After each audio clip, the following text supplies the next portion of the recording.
Le versement des salaires continue de hanter certains des travailleurs hommes et femmes de Chine parmi ceux qui sont le plus mis à contribution.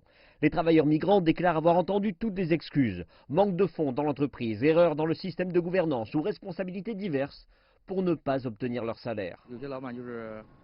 Certains patrons ne respectent pas les contrats. Ils ont eu 2 ou 3 années d'arriérés avec mon salaire.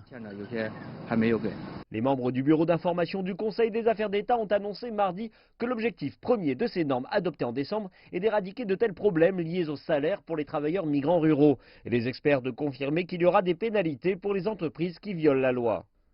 Ceux qui manquent à leurs obligations de régler les salaires des travailleurs migrants se verront ordonner de remplir leurs obligations dans un certain délai de grâce. Et ceux qui échouent à payer durant ce délai de grâce devront payer un montant complémentaire allant de 50 à 100% du montant.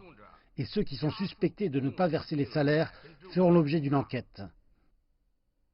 Les réglementations précisent également que les contractants devront créer des comptes individuels strictement pour le paiement des salaires et que le principal contractant devra payer directement les employés pour simplifier le processus de paiement.